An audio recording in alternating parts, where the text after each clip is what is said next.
So, purihin po ang Panginoon sa araw na ito dahil muli tayo nakadako sa linggong ito, sa pangalawang linggo ng buwan ng April. Talagang ang daming mga pangyayari sa kabila ng mga pangyayaring ito ay mabuti pa rin po ang Panginoon. So, sa pagpapatuloy po ng ating pag-aaral is we are looking for the second part of the principle of judgment of God for the human race.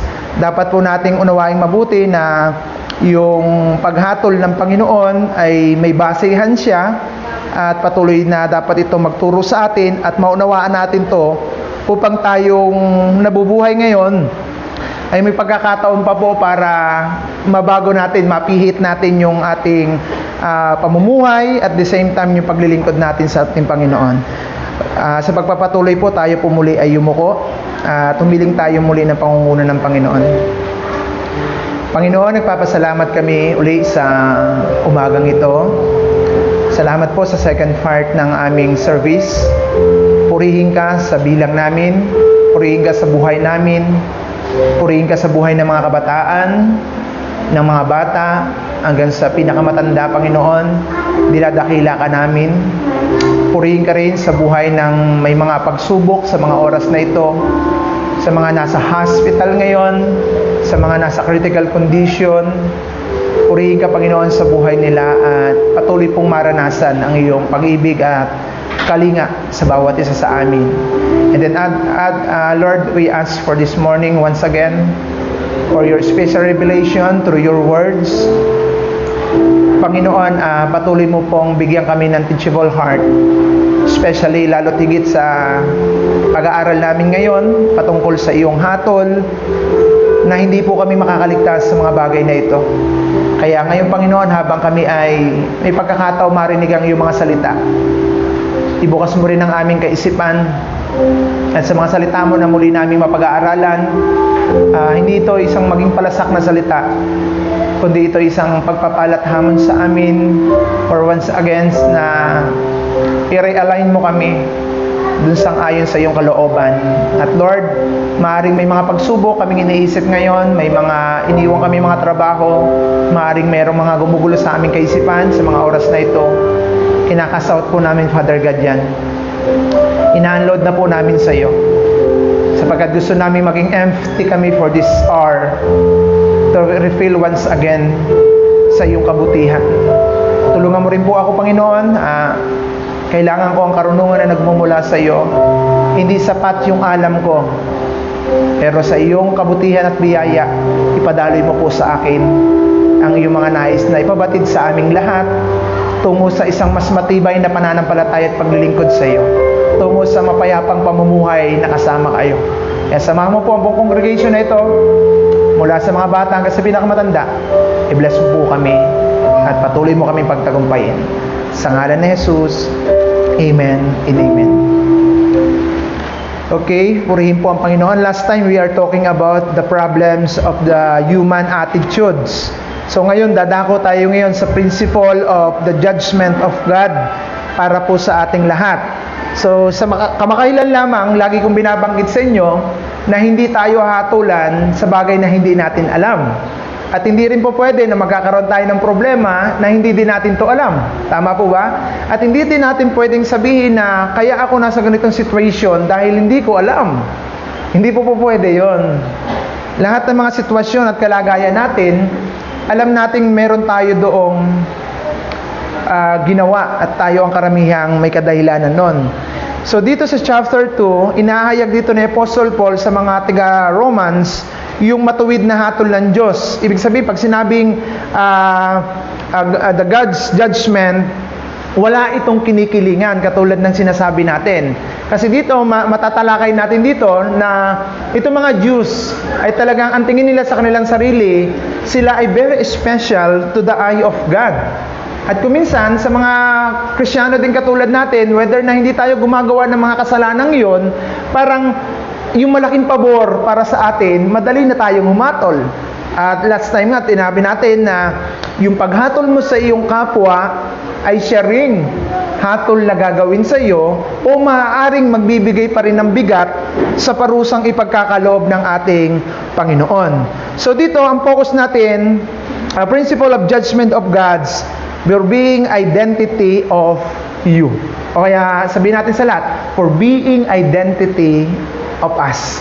Yun yung ating pag-aaralan dito. Kasi last time, the principle of God, ang hatol ng Diyos, number one, ang hatol ng Diyos sa mga tao, humahatol siya sa iba na siya namang nagkakasala at gumagawa din nito. Yun yung unang prinsipyo ng Bible. Pag binasa natin dito sa verse 1 to 3, kaya sa 1 and 3, sabi dito, kaya sino mang umahatol sa iba nang walang maidadahilan, sapagkat ang paghatol mo sa iba, hinahatulan mo na rin ang iyong sarili dahil ikaw ay gumagawa din ng ganoong kasamaan. Pag dito natin binasa yan sa Romans chapter 2 verse 1, ibig sabihin, ang hatol ng Diyos sa mga taong umahatol sa iba ay siya rin namang nakakasala at gumagawa nito. Ibig sabihin, ipinapakita dito ng Lord na yung ginagawa mong paghatol sa iba, siyang hinahatol mo din sa iyo at siya magdadagdag din ng kahatulan ng Panginoon. Sa verse 3, akala mo ba ay makakaiwas ka sa parusa ng Diyos kung hahatulan mo ang mga gumagawa ng masama at ang gawaing ginagawa mo rin naman? So yan, napakalinaw. Since you're judged to other for doing this thing the way you think you can be avoid the God's judgment, we are do the same thing. Kaya kung minsan, akala natin pag nagkamali yung iba, hahatulan natin. Kala mo safe ka doon? No, sabi ng Bible, hinahatulan mo na rin ang iyong sarili. Kasi, bakit hindi tayo ahatol ng iba? Kasi sabi nga nung one kanina, ginagawa din natin ito. So, yun yung principle. Ang paghatol ng Diyos sa iyo, dahil sa ginagawa mong paghatol sa iba na iyong ginagawa rin. That is the principle 1. Hindi po namimili ang Diyos pagdating sa paghatol. Para yung pag sinabi ng iba, ay ito talaga yung may kasalanan. Hindi ganun ang Lord. Yung magsusumbong ka sa Kanya, itong tao ito, Lord. Sobra talaga magnanakaw. Akala mo nakapri ka doon? Akala mo nakatulong ka sa Diyos doon? Tinulungan mo ang sarili mo para ipakita yung hatol para sa iyo. Kaya nga, ano ba ang paghatol ng Diyos? Pangalawang principle, the judgments of God through basis niya sa katotohanan. Kasi sabi ng verse 2, nalalaman natin makatarungan ang hatol ng Diyos laban sa mga gumagawa ng iyon. Pag ito naman principle na ito, yung hatol ng Panginoon based on the truth, hindi mo kinakailangan na sabihin sa Lord na ganito ang dapat mong gawin sa Kanya. Yung word na makatarungan, sabi niya dyan, we know that God, He is a justice. Yung lagi ko sinasabi kanina, will punish anyone who does such thing. Hahatulan ng Diyos yan base sa katotohanan, hindi base sa gusto natin. Kasi ganito ang mga Romans, ang mga Hudyo, nung nahuli yung nakiapid na babae, anong sabi nila doon? Ito ikarabay sa ating Panginoong Hesus, dinala. Ito ikay nahuling nakiapid. At ayon ika sa kautusan ni Moises, minsan, ibig sabihin, the human views, the law of man, dapat itong batuhin hanggang siya sa imamatay. So doon, ipinapakita, parang ganun din tayo kuminsan, ano? Pag nagkakasala yung iba, gusto natin, ibandera ang kakahiyan. At sa palagay nyo, pag binandera natin yung kahihiyan ng taong yon, libre ka na? Sa hatol ng Diyos, that is wrong idea. Baguhin po natin yon. Hindi dapat ganon. Hindi ko mo alam mo ang malinong isa, feeling mo sa sarili mo, santo, santa ka na. Na parang free ka na. Ayan, sabi nga, pag tingnan natin yung pagkaka-exaggerate na sinabi ng Panginoon, pag tingin mo lamang dun sa isang babae, hindi ka nagsasalita na merong kahalayan, nagkakasala ka na. Diba? Napaka matindi rin yun. Eh di lalo na kung nagsasakdal ka, na piling mo ay malinis ka. Pangatlong prinsipyo ng Panginoon sa paghatol, ang paghatol ng Diyos, maaalala at mapangahawakan nating mabuti na siya ay Panginoon. Parang dito, yung paghatol ng Diyos, Dahil hinahamak natin ang kanyang kabutihan. Ito yung kaninang sinabi ko sa inyo. God is good all the time. All the time, God is good. Dun sa verse 4 and 5 ng ating, nire-review lang po natin, sabi niya dito, o baka naman gusto mo pang hamakin ang Diyos dahil sa kanyang pagkababait, sa kanyang pagpipigil at pagpapaumanin.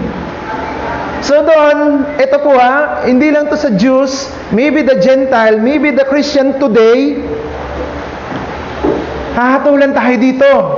Yung pinagsasamantala natin ng kabaitan ng Diyos, na wala tayong pagpapahalaga sa kanyang ginawa doon sa cross, hahatulan tayo ng Panginoon. Bakit? Hinahamak natin ang kanyang kabutihan at ang kanyang kabaitan. Yung para bagang sinabi na sa iyo, unahin mo ang Panginoon, pahalagahan mo ang sinasabi niya, pahalagahan mo ang pang-espiritual na buhay kaysa sa pang-physical, pero anong problema? Mas minamahal pa rin natin yung ayaw ng Panginoon. So isa pa rin yun sa paghatol ng Diyos. Kasi hinahamak hindi, okay lang sa Lord to kahit di sumimba. Okay lang to. Pangahamak po yun sa kabutihan. Kaya ang sabi dyan, can't you see that His kindness extended to turn for your sin, from your sin? So makikita natin dito yung pananamantala natin sa kabaitan ng Diyos. Kahit hindi kayo sumimba, pinipili natin yung mga bagay na yun. Patingin nyo, sa palagay nyo, okay lang yon? Hindi. Bilang isang Kristiyano, may righteous judgment ng Panginoon doon. Ang paghatol ng Diyos, malala para sa mga humahamak sa kanyang kabutihan at ayaw magsisi. Verse 5, sabi niya dito, verse 4, hindi lamang alam na napakabuti ng Diyos, binibigyan kanya ng pagkakataon magsisi at tumalikod sa iyong mga kasalanan. Starving and refuse to turn from your sin, you are stronger and terrible to the punish for yourselves. So tandaan natin, hindi tayo na sinasabi, kasi wala akong authority to judge anyone, na kapag hindi kayo sumisimba at hindi nyo inuutos ginagawa ang nais ng Panginoon sa buhay nyo, sabihan ko kayong masama, wala ako doon. Pero itong Biblia, nagsasabi sa atin, dahil sa pananamantala natin sa kabutihan ng ating Panginoon, ine-extend nga niya para sa atin. Pero, the judgment of the Lord sa araw na yon, ipaparanas ng Panginoon kung anong bunga na yon sa buhay natin. Kaya nga dito, makikita natin sa verse 5, binabanggit niya rin dito, ngunit ang katigasan ng inyong ulo at di pagsisisi ay lalong nagpapabigat sa parusang igagawad sa inyo sa araw na iyon, kung kailan iahayag ng Diyos ang kanyang puot at pagkamakatwiran. So yung dalawang word dito ng Panginoon, may ginamit siya dito, yung fury, and the same time yung word na the wrath of God in fury. May malalim pong kahulugan nito, pero mamaya ko po siya ibibigay na mas malalim. Iahayag ng Diyos yung kanyang puot at galit pagdating ng pagkakataong iyon, dahil sa ginagawang iyon. Kaya nga dito, i-focus natin yung third principle ng Panginoon sa judgment niya. Ahatol ng Diyos ng malala, ibig sabihin severe, doon sa mga taong hinahamak o pinagsasamantalahan ang kabaitan ng Panginoon. Kaya kung minsan, yung mga magulang, pag pinagsasamantalahan tayo yung kabaitan natin ng ating mga anak at nalaman mo na gano'n, anong ginagawa nyo? Ibibigay kaagad natin yung punishment. Pero dito sa sinabi ng Panginoon, ine-extend pa niya. Pero hindi niya pag sinasabing ine-extend ng God, yung ganong bagay, pagsasamantala natin, mali yun. Lalo magiging mas mabigat yung parusa sa atin. So parang mga Jew, dahil nasa kanila ang law, ang tingin nila, sobrang closer sila sa God. Parang madali ni silang mang-judge ng kapwa. Napapansin niyo? Doon sa Old Testament, kahit dito sa New Testament, sa panahon ni Jesus Christ, yung mga priests, yung mga tagapagturo, kahit sa panahon natin, yung mga religious group, mga denomination, napakadali niyang i-condemn.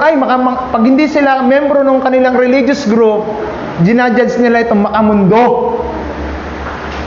Alam nyo, masakit doon, darating ang panahon, yung hatol sa kanila, severe. Ay, masyado silang gumagawa ng makamundo. Hindi ganon. So yung mga Jew ganon, dahil nasa kanila ang law, nasa kanila yung dalawang tapyas na bato, akala nila, pwede na sila manghatol. Parang tayo, no? Pag may alam na tayo yung mga bersikulo, may mga alam na tayo patungkol sa katotohanan ng salita ng Diyos, parang ang dali natin i-condemn sila. Hindi po ganon. Yan ang ugali ng Jews. Kaya sila ay bibigyang hatol ng Diyos na mas malala. Pangalawa, nakita ko sa mga Jew, dahil nakaranas sila ng mga miracle and wonders, parang yung favors of God para sa kanila. Hindi kayo malapit sa Lord. Parang ako ang pastor na ito, malayo sa inyong Diyos, di kayo nagsiserve. Parang ganon. Hindi ganon. Mali yun. Hindi common na hindi kayo nagkakasala ng gayong uri ng kasalanan, i-judge nyo na yung mga nagkakasala ng ganong kasalanan. Hindi ganon. Huwag tayong maging Hudyo sa pagdating sa mga ganong bagay. Isa pa, pangatlong nakita ko, kaya ganun nila manghatol yung iba, dahil sa panahon doon ng mga Jews, nakikipag-usap ang Diyos. Parang ang tingin nila, the treatment of God is very special to the Jewish people. Parang tayong Christian, ang treatment ng Diyos sa atin, mabait siya kahit tayo nagkakasala, kahit di sumisimba, kahit nilalapastangan natin ng Diyos. Kahit nilalapastangan natin ang gawain niya. Kahit hindi kayo seryoso sa gawain ng Panginoon, okay lang yan. That is wrong idea. Repent. Dahil ganyan ng mga Jews, kaya sabi niya doon, sa second principle, ang paghatol ng Diyos ay malala sa mga taong nananamantala sa kabaitan ng Panginoon at ayaw magsisi. Kaya nga, kuminsan, yung mga malalapit daw sa Lord, mas mabilis nilang bastusin ng Diyos. Sa palagay nyo kaya, kung tayo aamin sa Panginoon, madalas po ba natin binabastos ang banal na Diyos? At sa palagay ko, tama yung principle ng hatol ng Diyos dito. Hahatulan niya yung mga taong malala. Yung hindi gumagalang, hindi tumatalikod. Ito, i-share ko lang ng konti sa medyo malalim na pag-aaral. Ang Jewish kasi, meron silang views na tinatawag na sa Greek word is Talmud.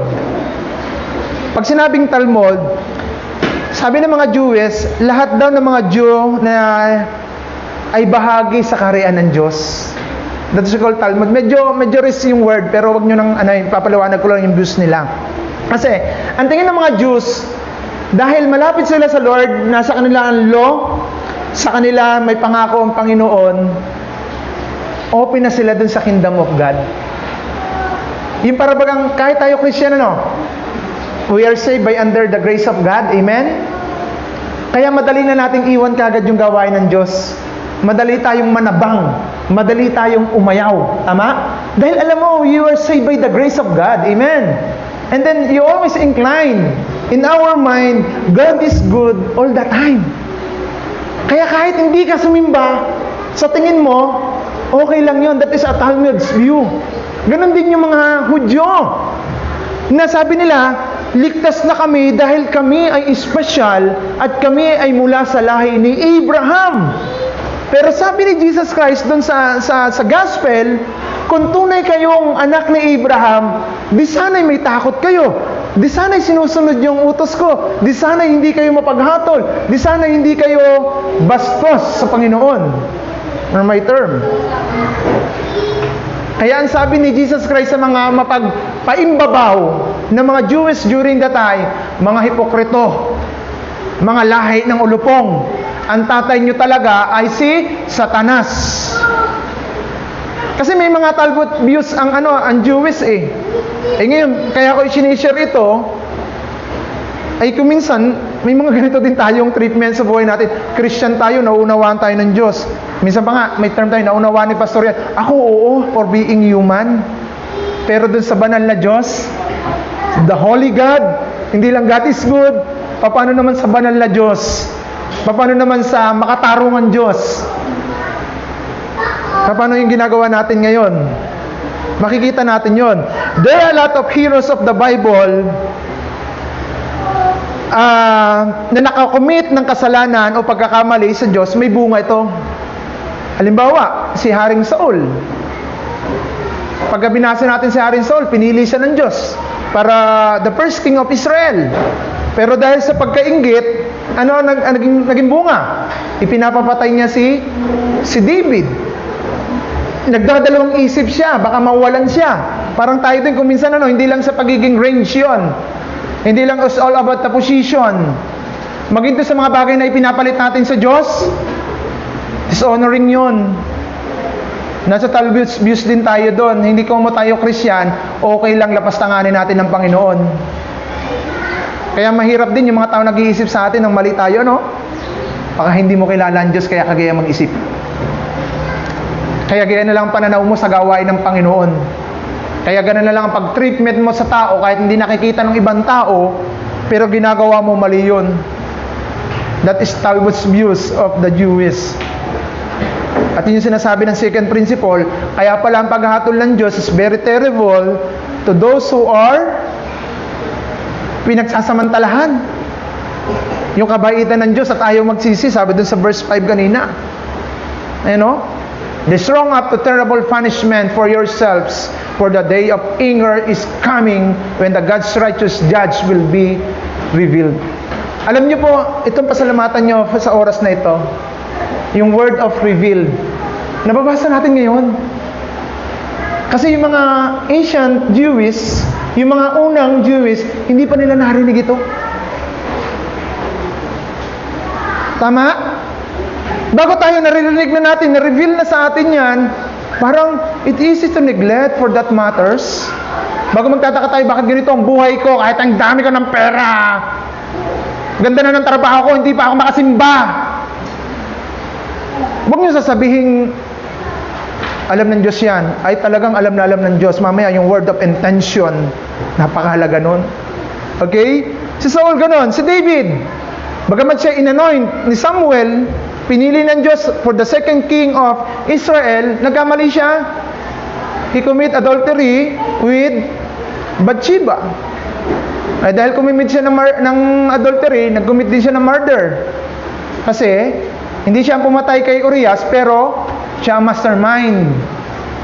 Para sa Kristiyano naman, kaya namatay yung pananampalataya ng isa dahil sa iyo, ikaw yung mastermind.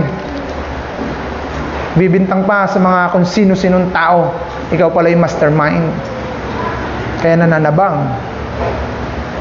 And then after na magkasala si David, 'di ba? 40 days siya nagluksa until the day na wala na magagawa. So tanggapin natin kung anong gagawin. Ano yung naging bunga kay David? Yung kanyang mga anak na si Absalom, sinusubukan kunin yung kanyang paghahari.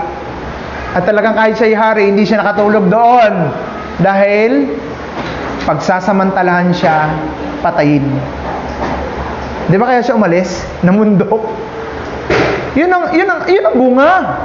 Yun ang bunga. Dahil dun sa views natin, kung minsan na mabuti ang Diyos, kaya niwawalang hiya ng tao.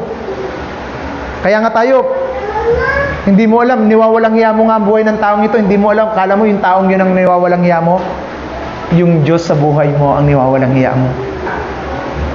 Si Moses, katigasan ng ulo, napaka-reluctant niya. Sabi ng Diyos, nauho daw ang taong bayan. Sabi ni Moises, sabi ng Diyos kay Moises, sige, magsalita ka doon sa bato, bubukal yung tubig. Anong ginawa ni Moises? Ginampas niya dahil sa inis niya sa mga taong yon.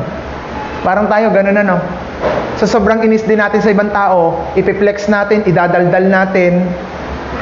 We are making a collision. Parang ganon. Gagawa tayo ng mga motion to consideration na akala mo naman nakatulong, yung pala idadagdag sa hatol ng Diyos sa iyo sa pagiging Kristiyano mo. Hindi ko sinasabi mawawala yung kaligtasan na, huwag kayong maguguluhan na. Is the views, is the judgments of God sa araw na yon. Kala mo nakakaligtas tayo doon, pero ngayon, under grace tayo, subukan nyo pong ipihit yung mga ganung bagay. Si Solomon, napakatalino ng tao, no? Pero dahil sa isang Persian princess, kuhanin nyo po, ang lalim nito, dahil doon sa isang Persian princess, iniwan niya yung magandang relasyon niya sa Panginoon. Pinili niya yung babae. Kasi sabi ng princess, sige, papahig ako maging asawa mo, basta iiwan mo yung Diyos mo. Kaya yung iba, pinipili yung mga bagay sa mundo kahit iwan ng Panginoon. Sa palagay nyo, makatuwiran pagka humatol ang Diyos sa atin. Makatuwiran. Wala tayo may tatanggi. Si Jonas, tatakas-takas. Si Jonas, nabasa niyo si Jonas? Yung nilunok ng ipis? Ayan, kasi pagka hindi kayo nagbabasa, matatawa kayo talaga. Nilunok ng isda, di ba inside the tummy of the big fish, na-realize niya, tanggap niya yung consequences na gagawin. Ay tayo, sa pagtakbo at paglayo natin sa gawain ng Panginoon, nagrereklamo ka pa sa Lord, Lord, bakit ganito nangyari sa akin? Kasi sabi ng Diyos itong gawin mo, hindi mo ginawa. Lord, ba't nagkakaganito? Eh, kasi, inuna mo yan kaysa sa Panginoon. Kaya makikita nyo, si Jonas ganon. Si Jacob, napakasinungaling, mapagsamantala. Napagsamantala doon sa kahinaan, palibasa hindi nagrereklamo yung kapatid, pinagsamantalahan, tinulungan pa ng nanay. Oh. Kaya minsan, sa buhay natin may mga ganong bagay. Pero tandaan natin, maging yung Israelite, pinaranas ng Diyos yung kabutihan, magandang blessing, ilaw sa gabi, yung pillar of cloud, sa araw naman ay kanilang payong. Sa kabila ng lahat ng yun, di pa rin sila gumalang sa Diyos. Di ba? Church, mabuti ba ang Panginoon sa inyo? Always. Ay tayo. Yung kabutihan ba ng Diyos na yun ay pinagsasamantala natin? Sana mabago po yan. Bago mala ako mamatay, mabago yan. Nakasikunin ako ng Diyos, malapit na. Abay, masarap naman yun. Nasabi ko po yan sa inyo. Pero tandaan natin to, pero nagpipigil ang Diyos sa kabila ng lahat ng iyan. Nagpipigil ang Panginoon sa mga bagay na yan. Kaya tingnan nyo yan sa verse 5. Dahil sa katigasan ng iyong ulo, nire-refuse nyo, niwawalang bahala ninyo ang paglayo sa kasalanan. At talagang malakas, sabi diyan, are stronging up terrible punishment for yourselves. At sabi diyan, sa araw, sa galit ng Panginoon na darating, ang Diyos makatwiran, righteous ang judgment niya, He will be revealed. Ayun naman ang maganda sa atin ngayon, ang blessing sa atin, nababasa natin. Pero hindi ko lang alam, nababasa nga nyo, tinatagalog ko na nga, kung marunong lang ako mag-Ilocano, gagawin ko yan. Isa lang alam ko kasi, iyaban. Yan ay panawagan ng Diyos sa inyong mga mananampalataya sa lugar na ito. Kaya, alam mo po, ang topically sa isip ng mga Pinoy, na Kristiyano man o hindi, mabait kasi naman ng Diyos, maunawaan natin siya, God is good naman. Pero tandaan natin, huwag na maging topical sa ating isipan na kahit di po matend ng prayer meeting, okay lang yan sa Lord. Kahit magpatrabaho ng linggo, maglaban ng linggo, okay lang yan sa Lord. God is good. Pero tandaan nyo, sabi ng Lord, for a day of anger is coming when the God's righteous judgment will be revealed. Baka pagsamantalahan nyo pa, sana mabago na starting for this day. Kaya yung patatlong, kaya binigyan ko to ng focus, binabalikan ko lang para makita natin yung principle ng Panginoon. At ang pang-apat na prinsipyo ng Panginoon, ang paghatol ng Panginoon according to the works without partially. Sa Kristiyanong totoo, ang hatol ng Panginoon ngayon ay doon sa ating mga ginagawa sa panahon na ito. Verse 6 and 11. 6 to 11 anak, pakiplus yung 6. Babasahin ko po na mabilis. Sapagkat igagawad niya sa lahat ng tao na naayon sa kanyang mga ginawa. So malinaw yan, verse 6. He will judge anyone according to what they have done. Sa ibang salin, sa NIV, works. Kasi ang kinakausap na dito, mananampalataya. Amen? At tayo ngayon, sigurado ako, mananampalataya tayo. Meron bang hindi? Na naririto? Aba, ayusin muna natin. Okay? At ang sabi diyan, He will give the eternal life to those who are keeping on doing good. Ibig sabihin, yung binigyan ng buhay na walang hanggan, nakikita dito ang mga mabubuting bagay. Isa pa lang dito ang pinag-uusapan natin. Yung paghatol sa kapwa. So, ang dami-dami yan.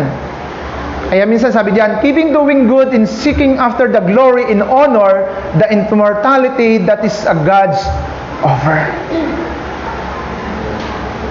Kaya nga binibigyan niya ng buhay na walang hanggan ang mga taong nagpapatuloy gumawa ng mabuti. Some people keeping doing good and seeking the glory and honor for the immortal life. Yun naman ang masakit doon, ano? Kung minsan, mas mahalaga sa atin ang trabaho natin kaysa sa Panginoon. Mas gusto natin ang papuri ng tao kaysa mapapurihan ng Diyos sa buhay mo. Sa palagay nyo, anong paghatol ng Lord doon? Mas minahal mo kasi ang trabaho mo kaysa sa akin. Kaya yung pang-apat na prinsipyo ng hatol ng Panginoon, mga kapatid, paghatol niya is according to works without partially. Kaya dito pa lamang mapag-iisip-isip tayo na mabuti, no? Although hindi natin alam ang bawat isa, pero I'm sure ang Diyos na mapabuti. Oh, God is good. Alam na alam po yan. Hindi ito pananakot, pero ito ay pagsasaayos. Kasi kung akin lang, kaya nga ako, we ask for the guidance of the Holy Spirit. Kahit ako magsasalita ng ganito, natatakot din ako dahil para sa akin to. Kaya ayusin po natin ang mga bagay na yon. Kasi yung word na kionistic structure, pag sa Greek word yun, yung X, yung kionistic X, kasi pag sa Greek word X, ganon. Yung itong mga verses na ito, kaya ko binabalikan, bagamat nadaanan na natin ito, ano? Para makita nyo yung parallel niya. Halimbawa, yung verse 1 and 3 will be parallel to each others. Hindi sila pwedeng maging contrast.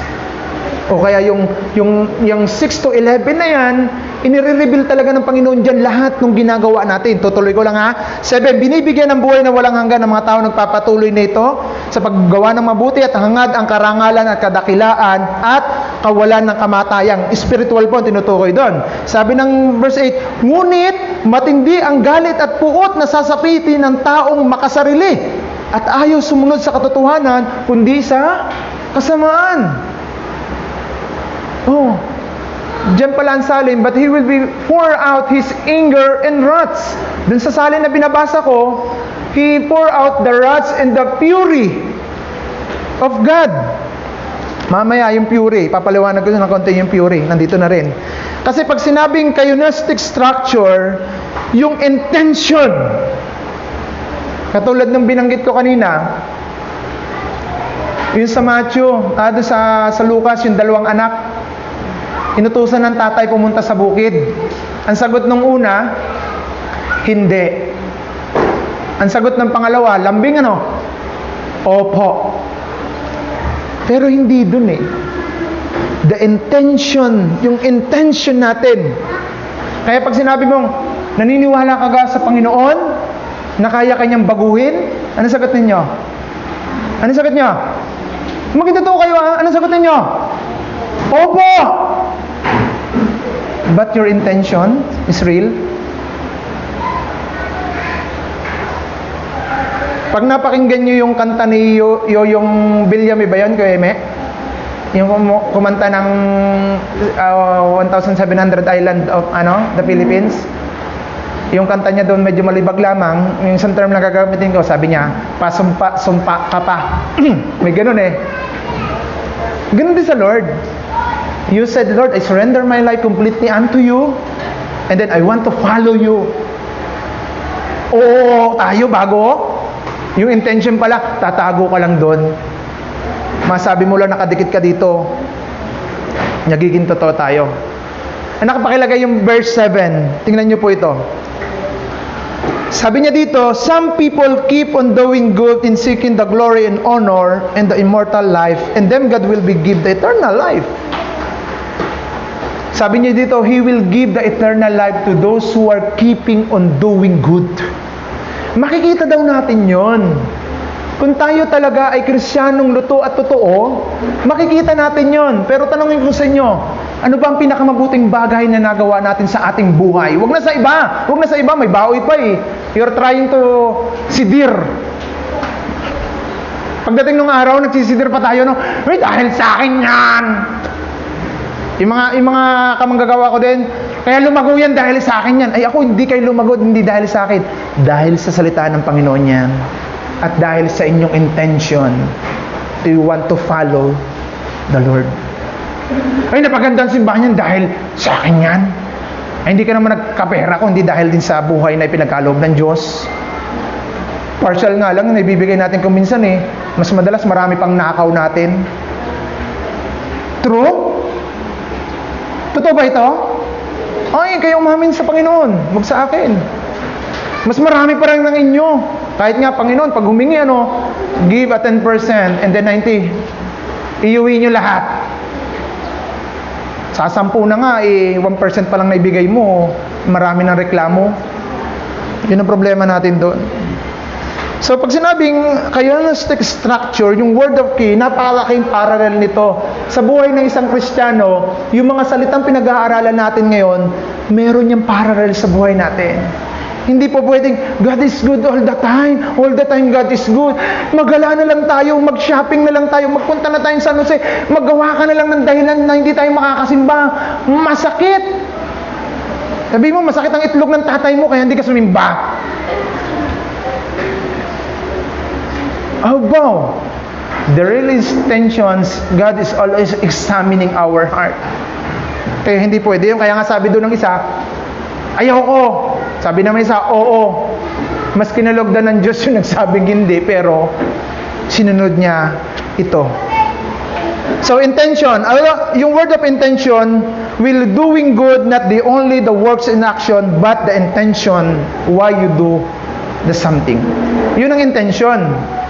Kasi pagdating dun sa verse 8, makikita natin dito, in other people are selfish and reject what is right in order to follow what is wrong, and them God will be pour out the anger and fury. Sa iba, the wrath and fury. Paliwanag ko po na maganda. Yun yung problema dito. Na kuminsan, yung mga tao talagang mas gusto pa nilang gawin yung pang makasariling hangarin. Yung para bagang meron din ako naging kasama sa mga trabaho, doon na lang sa simple, yung nangunguha kami ng suso, yung bitanga. Sabi namin, hay-hayin natin to para makuha nating lahat. Pag natanaw niya yung marami doon, iiwan kami. Punta kagad din sa madami. Ang tawag doon, aggressive naman talaga. Pero ang kanilang, ang likod noon, napaka makasarili. Ayaw niya mapagod ng magkakapantay para kumita ng magkakapantay. Kaya tayo po sa atin din bilang mga Kristiyano, kung tayo may mga tauhan, i-proper natin ang dapat sa kanila Hindi maganda yan. Iyaano ng Lord yung galit niya dyan. Maging matapat tayo. Kasi ang Panginoon, napansin niya yung parable, the worker of the vineyard. Pumasok na alas 7 yung isa. Ang usapan na limbawa, 250 ang sahod. Tama, limbawa, 250 lang May pumasok na alas 9. May pumasok ng alas 12. May pumasok ng alas 3. Ini-expect nung pumasok ng alas 7, kasi unang sumabay yung alas 3. Binigyan 250. Pumasok ng alas 12, 250. Pumasok ng alas 9, 250. Ay siya nahuli maghapon. Expected niya uy, doble ako. Ang doon, yung usapan na iusapan. Eh sabi niya, bakit ganoon? Alas 3 na silang pumasok. Bakit 250 pa rin? Ako maghapon. Ang sabi ng master sa kanya, ano bang usapan natin? 250. Ayun. Kaya kung minsan ganun ang tao, So tandaan natin yun. The intentions, why you do that. So yung word of wrath, that is the intensity of God's. Kumbaga, yung wrath na yan, ipinapakita dito. Pag yung wrath, yung intensity, yung ano ba yung word of intensity? Yung katindihan, katindihan yung kabigatan. Kaya yung pag sinabi niyan, yung words of wrath and the wrath, sabi niyan, ibubuhos ng Diyos yung wrath dapat the wrath and the fury, yung anger fury. Yung wrath na ito, ay yung wrath na yan, that is the intensity of God. Pag sinabing yung katindihan ng Panginoon. Kitang-kita ng Diyos yung ginagawa ng kanyang mga tao. Okay, nakukuha nyo? Kitang-kita niya yun. Kaya nga yung in-example ko yung tauhan doon sa vineyard, kitang-kita ng Diyos yung intention mo sa sinasabi mo, sa ginagawa mo. Kasi yung words of wrath, that is the intentions of God. Yung fury naman, that is the manifestation. Tandaan nyo po yun ha. Yung anger, sa ibang salin yan, hindi lang kayang i-transfer eh. Sa NIV kasi, yun kasi ang ginagamit ko pag nagtatransfer ako sa Greek word, kasi mas malapit siya, mas accurate siya. Yung fury, ito po yung manifestations of God. Pag sinabi naman fury, yung patunay, yung pagpapahayag ng damdamin ng Diyos sa ginawa ng tao. Yung para bagang ganito, yung hirap ng pagkakadipa ni Jesus dun sa cross ng Kalbaryo, para lang ikaw at ako ay magkaroon ng buhay na walang hanggan, mabayaran yung kasalanan natin na hindi natin kayang bayaran, para sasabihin niya, ito ba igaganti niyo sa akin? Who refuse to obey the truth, instead live lives with the wickedness. Sabi niya, namuhay pa talaga kayo katulad ng mga makasalanan tao. Oh. So possible ba yon? Yung idea na sinasabi ng Panginoon na hahatulan niya ang tao ng malala dahil dun sa kanilang mga ginagawa, and the same time, dun sa sinasabi natin na paghatol ng Diyos according to your works without partially. Kaya nga yung kayonastic na structure dito sa Bible, huwag nyo lang pong basahin yung gusto nyong basahin. Napakahalaga po na lahat basahin nyo. Kasi ang gawain ng Panginoon, naniniwala ako sa buong mundo, hindi yan katulad ng karinderya. Pagpasok mo dun sa karinderya o kaya sa Jollibee, ay gusto ko ito, matching combo. Pwedeng ganun eh. Matching combo. Kung ano lang yung gusto mo, yun ang imamatch mo. Eh, ayaw ko nga ng soft drinks na yan, kaya imamatch mo dito sa McFloat. Ay, subukan nyo kayong umorder kayo sa Jollibee na nando sa McDo, anong gagawin sa inyo? Brad, sister, mali ka, doon ka sa Chowking. Hindi, ang gawain ng Panginoon, hindi po ito katulad ng restaurant, pipili kung anong gusto mo. Dapat kung ano yung inahain ng Diyos na salita sa atin, we need to be humble ourselves before the Lord and accept all. Huwag niyo sabihin, sinasabi ko, tingin niyo sa akin, ay si pastor, parang wala kasalanan. Hindi, para sa atin yan. Kanina ko pa inumpisahan, sa atin lahat yan. Nakakayaman sabihin, pero dapat kong ipaunawa sa inyo. Kaya ibibigay ng Diyos yung wrath niya, the intention of God, and at the same time, the fury. Yan yung damdamin ng Panginoon. Anak, pakipalas yung verse 9. Bago tayo tumungo doon sa ating talata, kasi kinakailangan nyo maunawaan to, kaya nga ginagamit ko yung kayonastic structure para makita nyo yung parallel. So sabi niya dyan, but will be pour out the angers and wraths to those who are lives for themselves. Makatarungan naman ano? Ibubuhos ng Diyos ang kanyang galit at puot sa mga taong namumuhay para sa sarili. Yan ang sinasabi doon. Kaya nga doon sa verse 9, mararanasan natin dyan yung word of tribulation and distress. Gusto ko naman gamitin dito yung word na dyan pa rin kasi anger and then wrath pa rin ang ginamit dyan. Sa Greek word kasi ang ginamit na dyan, tribulation and distress. Gusto ko ipaliwanag sa inyo yung tribulation. That is the external suffering. Yung tribulation, words of tribulation, this is the external suffering. Kasi nga pag nagnakaw ka, nakuha mo yung gusto mo. Pero anong nararamdaman mo? Masaya bang gastusin? Masaya ba sa buhay na may dinadaya tayo? Masaya ba sa buhay natin na ganitong ginagawa natin sa kanila kahit hindi nila alam, pero ikaw alam na alam mo? Masaya ba? Parang hindi. Yun yung word of tribulations, the external suffering. Yung distress naman, that's internal suffering. Ito naman ang maganda sa Kristiyano. Pag sinabing distress, yung word na stress. Yung sisinsisi ka, sana, ngayon, halimbawa, binabakbakan tayo ng gospel, ano? Yung mga, mariremind sa atin yung mga ginagawa natin, panglalamang, pandadaya, pangbabasa sa Lord, sana hindi ko na ginawa. That is external suffering. Internal suffering pala rather. Kasi external tribulations. Nakakapagod isipin, ano. Kaya pala ako ay parang pakiramdam ko, suffer ako.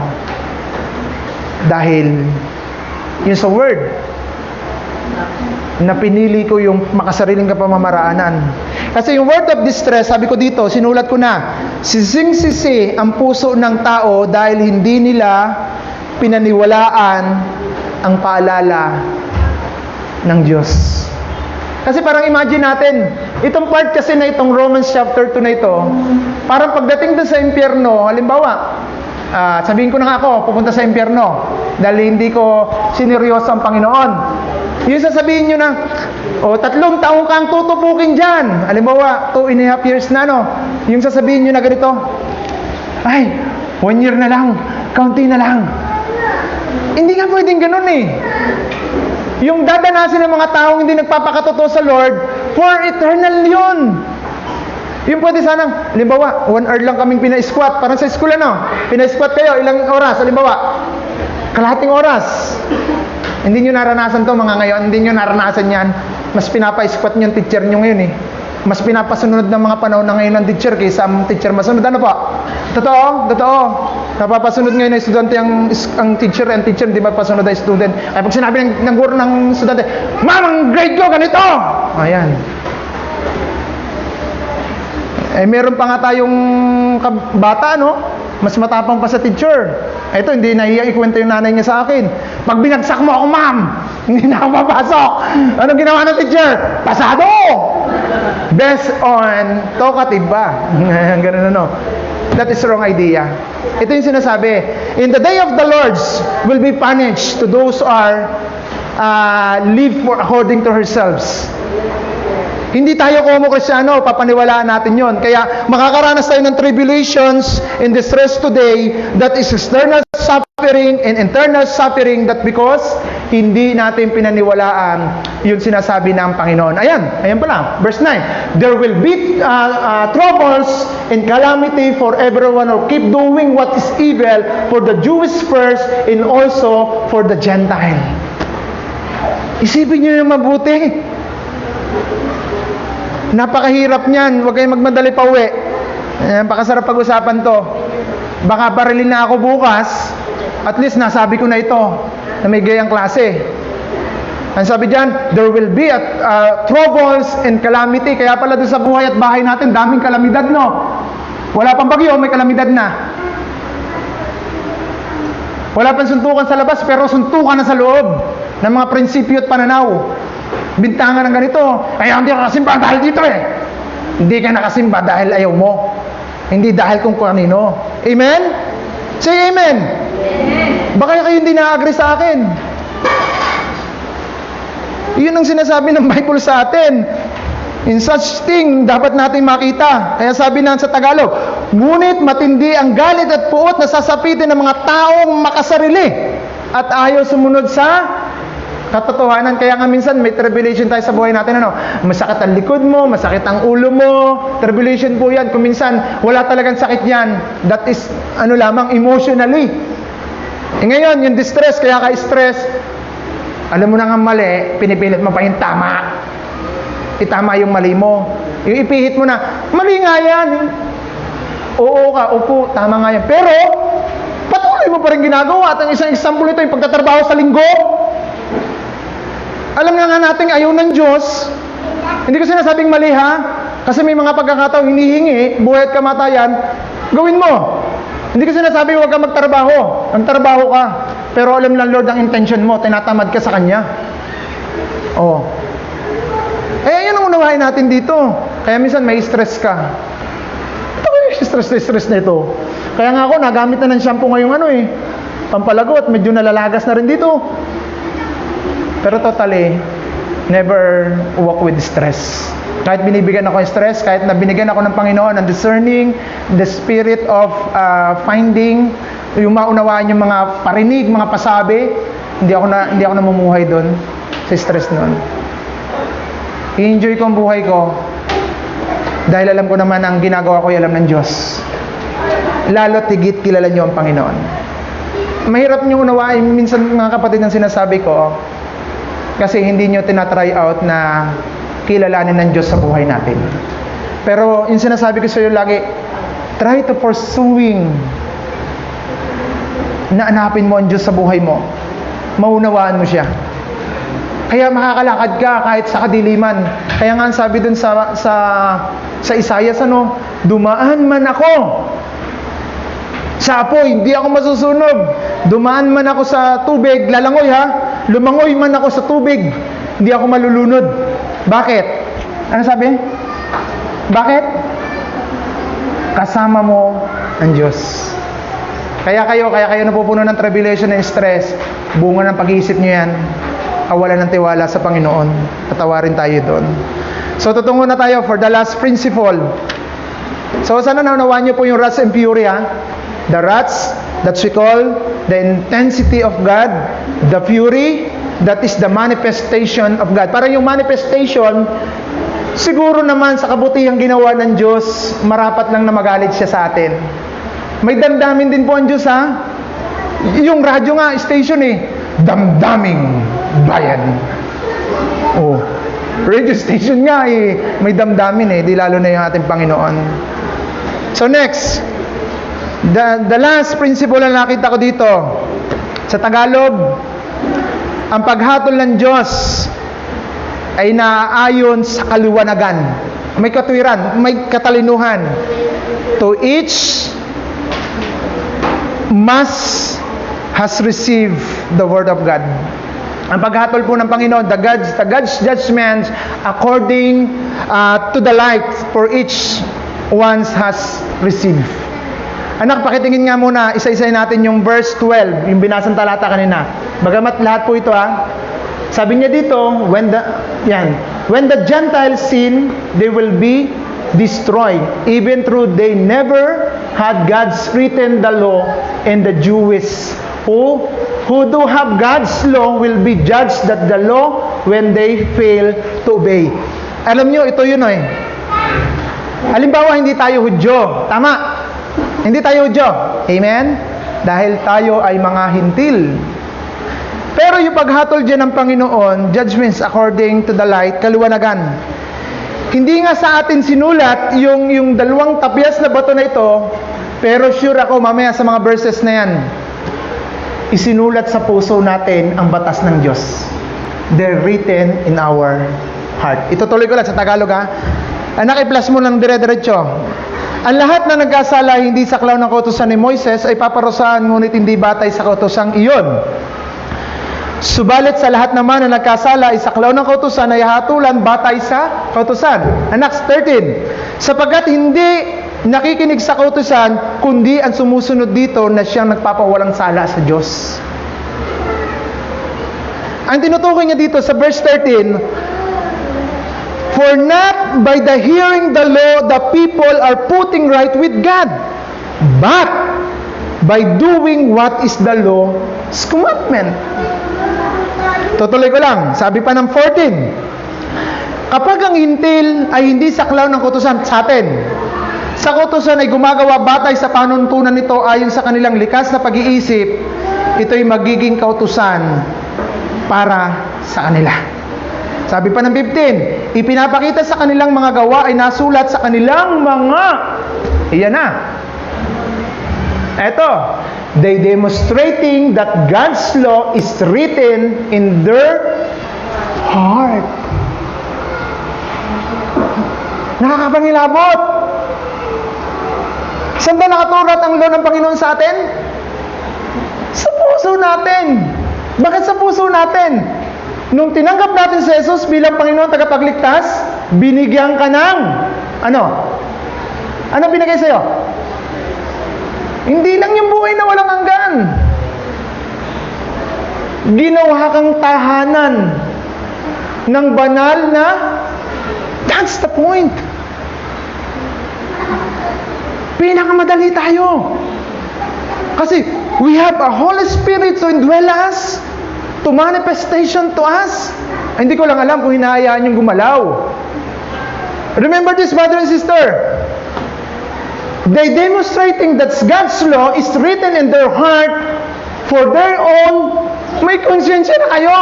Yung sinasabi ko kanina, dun sa fury of God. Kaya may distress. Nagsisisi ka, bakit yun? Inuna ko kung Panginoon, sana hindi ganito. Oh, meron ka ng konsensya. Either the accused, they are telling they are doing the right. Isipin niyo yung mabuti. Wala na nga yung Ten Commandment, wag na yun. Wag na yung law of Moses, the Mosaic law. It's all about your relationship to Jesus. When you accept Jesus Christ as your personal Savior, you are born again. You have a Holy Spirit. You have a right to become a children of God. Amen? Nasa puso na natin yon. Pero bakit mas madali pa din daw piliin ng mga gentle ngayon ang mamuhay sa kasalanan kaysa sumunod sa kalooban ng Diyos? Hindi na nga pinapapasan sa atin yung 10 Commandment eh. Yun ang mahirap dito.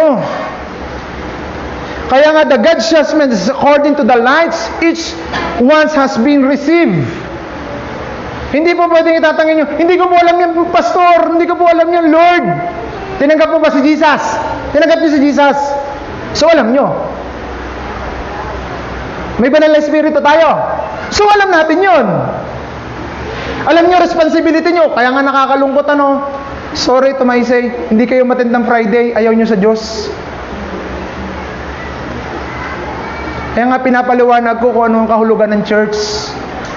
Your assembly called out to assemble. Kaya nga kuminsan, tama naman, structure din yon, pero talagang unang structure ng Panginoon, ikaw at ako. Yun ang nakakalungkot isipin. Ang paghatol ng Diyos ay patas sa bawat isang na tumanggap. Ngayon, hindi ko tinanggap si Jesus. Hindi ko tinanggap ang gospel. What do you think? Wala ka ring hatol? Sigurado ako. Sabi ng John, anak, pakiplas nga, John 3, 17 to 18. Unawain niyo ito mga kapatid, hindi ako nananakot. Nire-realign natin ngayon ang ating buhay sa Panginoon. God sent His Son into the world, not to judge the world, but to save the world through Him. There is no judgments again to anyone who believe in Him. Next. May kasunod yung 18. But anyone does not believe in Him has already been judged for not believing in the God's one and the only one. The only Son. Isipin niyo mabuti. Huwag niyo rin sasabihin na, ay, hindi ko tinanggap si Jesus. Ligtas ako sa judgment na yan. Ay, pero ang sabi dito, ang sino mang hindi nanampalataya o tumanggap sa Kanya, had been judged. Past tense po yun with D. Ano maganda? Tumanggap o hindi tumanggap? Tanggapin nyo. Sana totoo. So, pakibalik anak doon sa ating talata. Sabi pa niya dito, verse 15, ipinapakita niya sa kanila ang mga gawa na susulat sa kanilang mga puso at pinapatunayan ng kautusan, pinapatunayan din ng kanilang mga buddhi sapagkat kung minsan sila ay sinusumbatan nito at kung minsan naman sila ay ipinagtatanggol ng kanilang kaisipan. So, nandun pa rin yung tribulation and then stress. Kaya, ipinaliwanag ko kanina yung parallel niya, yung kinotic structure ng Romans chapter 2 para sabihin nyo naman hindi ako bias. Kundi ipinapakita natin ng Bible kung ano yung sinasabi. Dahil dito, nakabase ang pahayag ng Diyos. Sinasabi ni Pablo na ang paghatol ng Panginoon ay merong basihan. Hindi siya sasabihin na, oh, pastor, wala ka, hindi ka sure, ganun ay, sa palagay ko, linaw-linaw mo. Sabi niya dyan, the law is written in their heart. Ang kinakausap po dito, hintil na po hintil na. Dine-demonstrate niya. Tayo na ito. Sabi, pag mong sasabihin, Lord, di ko po alam. Sukatin nyo kung ilang message na. Ang problema kasi hindi rin tayo nagbabasa ng Bible eh. Dagdagan kaya natin worship, Lunes hanggang Linggo. Kahit tigta 3 minuto. Kaya nyo? Para makabasa tayo ng Bible. Bago nagpo-post ako ng mga sharing ng mga thoughts, ilan lang yung naglalike. Ang friends ko, 3,000, 5,000. Naglalike sa 29, 3 buwan na yon. Akin pa ang 2 doon. Ayaw nyo talaga basahin. Pero sabi dito ng Panginoon, napaka-light. Hahatulan tayo ng Panginoon. Kasi dyan ipapaliwanag ko, nakabase ang pahayag ng Diyos dito sa sinasabi ni Apostol Pablo sa 2 uri. Meron kasing division dyan eh. Yung una, the under law, and then without the law. Pero yung mga without the law, is written the law in their heart. Ayun ang sinasabi niya doon, is written in their heart. Na, ano yung bunga? Pag sa puso isinulat yung law ng Panginoon, magkakaroon ka ng konsensya. Tama? Yung para bagang hindi ka nangihinayang kahit sa pag hindi pagsimba sa linggo, wala kang kahinahinayang. Nakakadama kayo noon? Pag hindi kayo sumimba ng linggo, hindi ka nangihinayang, bawi na lang. Wala na pong pagbawi. Wala na pong pagbawi pag araw ang pinalipas. Palagay nyo, paano nyo babawiin yon? May babalik nyo po ba yung April? Anong date ngayon? April? Mababalik nyo po yung April 12, 2026? Kaya? Kaya wag nyo nang gamitin, babawi na lang ako sa linggo. Wala ka nang babawi. Babawi na yung buhay mo. Hindi mo alam? Yun ang dapat nating isipin. Ngayon, ang problema dito sa written the law in our heart, hindi sila nakikinig sa sinasabi ng Banal na Espiritu para gawin ito. Yan ang problema. Amen? Sabi ng Panginoon, sabi ng Banal na Espiritu, huy, manalangin ka naman. Mamaya, hindi Netflix pa eh. Huy, gising na, mag-devotion ka. Ayoko talagang matid, tinatamad ako. Nako, Diyos ko po. Patawarin tayo sa mga ganong sistema ng buhay natin. We need to repent. Alam niyo, ang blessing dyan, ibinubukas ng Diyos uli once again another mystery for being a Christian. Kaya masarap to, no? Baka abutin ako ng 16, di pa natin natatapos ang Romans. Kaya sabi niya dito, pinapatunayan din yan dahil sa kanilang mga budhi at kung minsan nga sinusumbatan tayo. Kaya pag kayo hindi sumisimba ng linggo at hindi kayo sinusumbatan, ay, medyo magtanong na kayo kung kayo may banal na espiritu. Siguro yung isa, dalawa, okay lang yun eh. Pero yung 3, 4, 5, 6, 7, 8 sa isang taon, parang ay, sabi nga ng mga psychology, ang isa, 2 salita, okay na yan sa may matinong isip. Sa Kristiyano, 1 o 2, 3, okay na siguro yon. Ay, buti nga, hanggang 7 pa sa Panginoon eh. Di ba sabi ng Lord, ay, sabi ng paano po kung 7 beses? And sabi ko, 77. Oh, ganun naman ka-gracious ang God. Kaya sa buhay natin, sundin natin. Ito, tandaan nyo po, patas ba ang paghatol ng Diyos sa ating mga hintil? Palagay nyo, patas po ba yung sinasabi ko? Yes. Kanina nga sinabi ko sa inyo, ang blessing natin will be revealed today. Tagalinggo po, pag na-miss nyo po ang isang pagkakataon sa message ko, kaya napapahaba po ako dahil nire-review ko.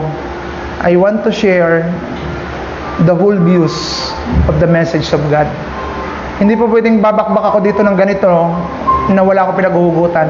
Kaya binabalikan ko yung pinag-aaralan natin. So, patas po paghatol ng Diyos. Sabi niya diyan, isinulat sa puso ng mga hintil ang kabutihan. Kaya nga pansinin nyo, kahit hindi natin alam ang law, ito ang katunayan bibigyan ko kayo ng basics reality. Anak, pababa mo na. Basic reality. Hindi kayo nagbabasa ng law, pero tinuturo nyo sa mga anak ninyo ang pag-alang sa magulang. That is written, the law. Bakit?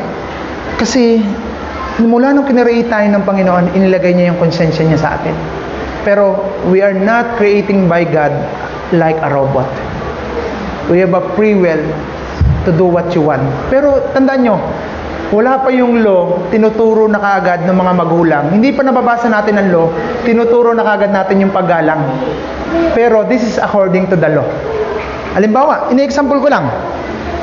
Yung mga anak natin, kahit hindi pa natin nabasa yung 10 Commandment, tinuturuan na natin na huwag sila magnakaw. Pero this is written from the law. Nakukuha nyo? Are you following?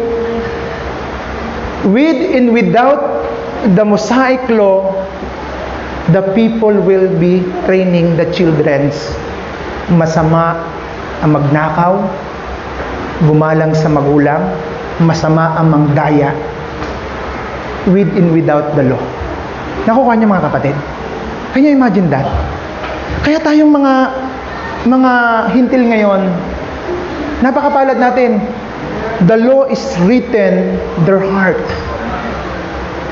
through the Holy Spirit. Why? Your union with Christ.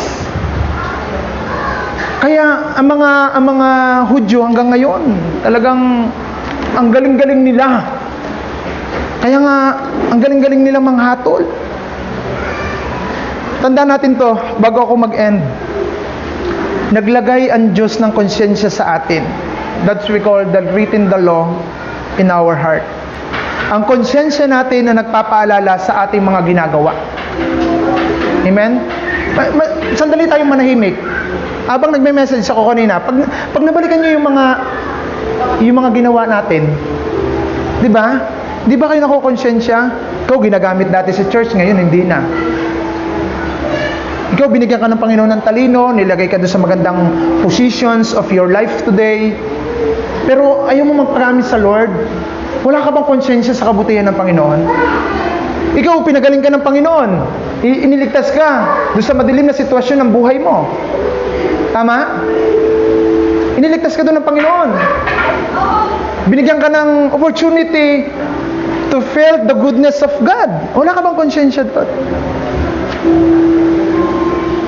Ito tandaan natin, hindi gagamitin ng Diyos ang paghatol sa mga bagay na hindi natin alam.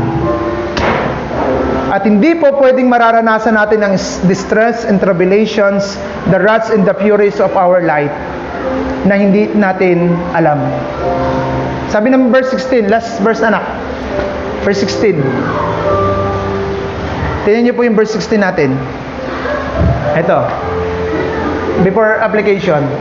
And this is the message I proclaim, that the day is coming when God's through Jesus Christ will be judged anyone the secret life. Sa Tagalog, ayon sa magandang balita, aking ipinapangaral na mangyayari ito sa araw. Ang mga lihim ng lahat ng mga ito ay hahatulan ng Diyos sa pamamagitan ni Kristo Jesus. Imagine nyo dito? Ang dami-daming ginawa ng Diyos sa buhay natin. Kahit in church natin, look at our structured church. Yan ba yung nagawa sa pamamagitan ng isang tao? Ginamit tayo dyan. Dahil nakonsensya tayo minsan, ang laki ng blessing na ginawa sa akin ng Panginoon, mag-donate nga ako ng kalahating sakong semento. At least donate. Kahit kalahati. Mag-donate nga ako ng basahan. Kasi ang daming alikabok, maghanap na lang kung sino magpupunas niyan. Diba? Dahil may conscience. Kaya sabi dito, may takdang araw at hatol ng Diyos. That's called the day of the wrath of God. And also the fury. Kaya nga yung mga nanay, aminin natin pag hindi, pag sukdulan na yung ating mga anak, harvest ka sa akin ng fury. Sobra kang papure? Oh. Magkakasusi ka sa tagiliran mo. Tama? Kung gusto mo naman araw-araw manasanta, may pilitensya at may pantal ka sa hita mo. Yung mga anak ko, pinapantalan ko lang yan. Awan ko lang sa mga anak ninyo. Kung ipakulong ako ng mga anak ko at pinapalo ko sila, deserve ko. Pero deserve nilang maunawaan na nagagalit din ng mga parents. Pero hindi deserve ng parents na murahin ng anak, ha? Excuse me, mga anak. Hindi kayo deserve na murahin ninyo at utusan ng mga nanay nyo. Dahil hindi ka pa nakabili ng sarili mong bread at pante. Tama? Tama mga anak? Hindi nila deserve yun. Pero kung paluin ka ng nanay at tatay mo, deserve mo yun. Pero yung nanay mo, pasakitan mo, hindi mo maunawaan nung isinisilang tayo, yung kalahati ng paa nila, nangangalay, hindi pa ikaw lumabas. Alam nyo, nasa hukay ha. Yun yung mga ganong klase. So today, may applications. Ito, number 1, pahalagaan po natin ang biyaya ng Diyos na ibinigay sa ating lahat. Yan ang gusto ko maging application ng ating talata ngayon. Pahalagaan po natin yung biyaya ng Diyos. Ano yung biyaya ng Diyos? Meron ka ng malayang ugnayan sa ating Panginoon. Hindi mo kinakailangan pumunta ng Israel to read the tablet. Isinulat niya na sa puso mo. Okay? Pwede ba tumayo tayo para doon sa padalwa at patatlong application ko para ma-realize nyo ngalay na yung mga likod ninyo eh. Sige anak. Pangalawa, sikapin po nating makita sa buhay natin ang ganap na pagbabago dahil kay Kristo. Once again, I reward. Bibigyan ko ng konting diksyon.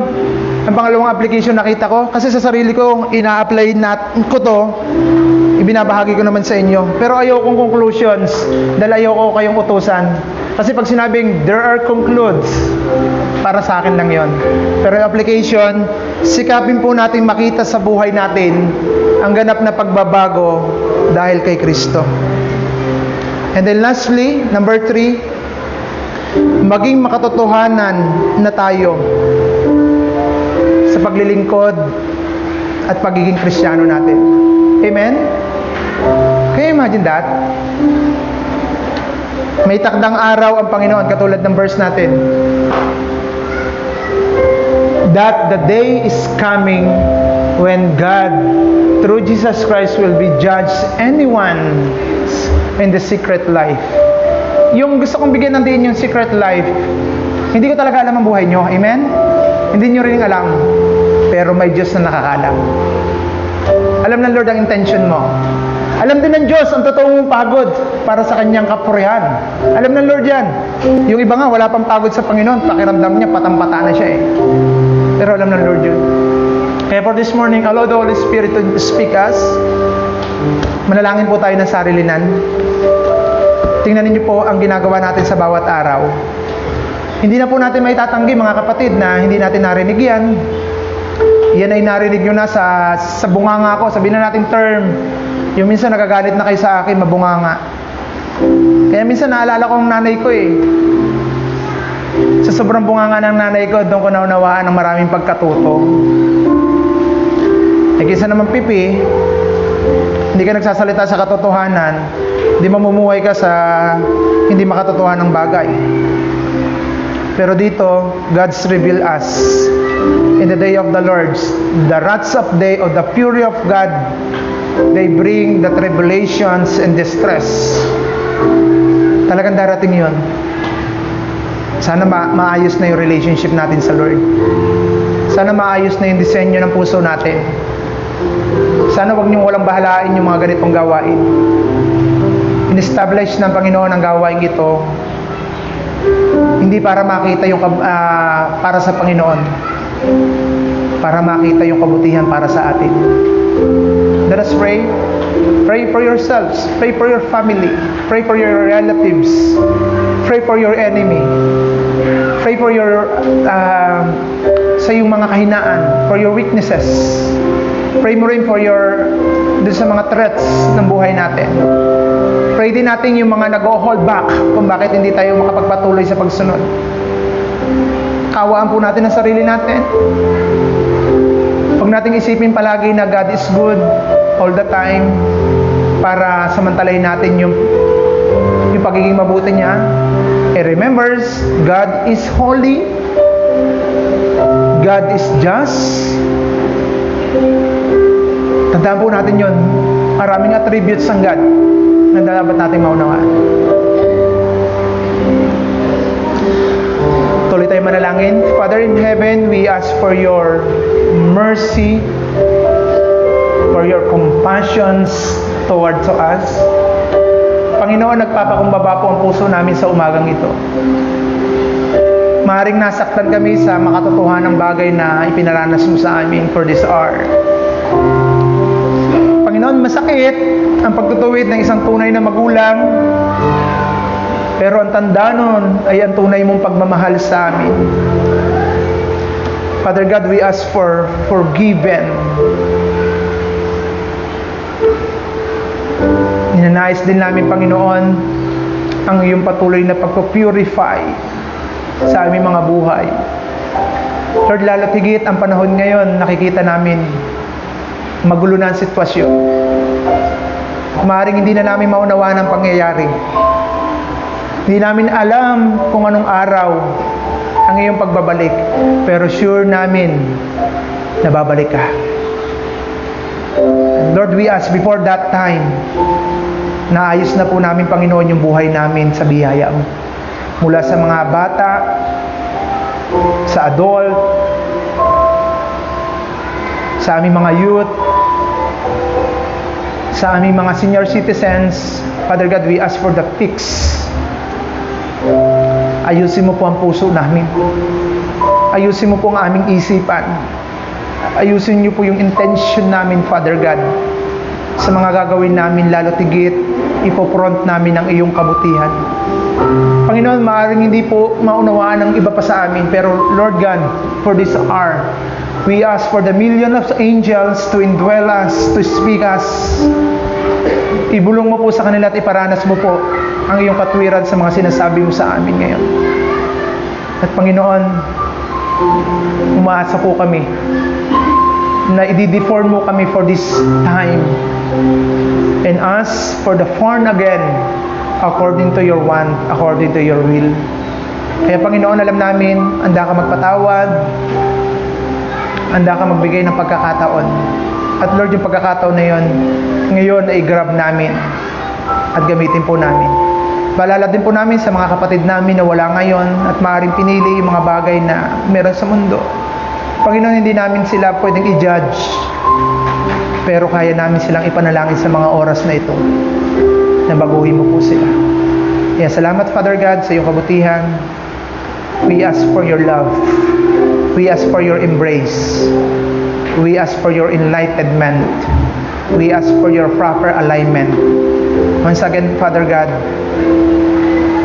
tulungan mo po kami makarecovery sa bagay na ito. Bagamat paigsi na ang aming buhay, paigsi na ang pagkakataon, pero habang may matatawag na ngayon, tulungan mo po kaming pahalagaan ito. Kaya salamat, Father God, sa iyo po ang kapurihan, pasasalamat at pagsamba sa ngalan ni Jesus natin, Panginoon. Amen. Magandang umaga po at pagpalain tayo ng Panginoon.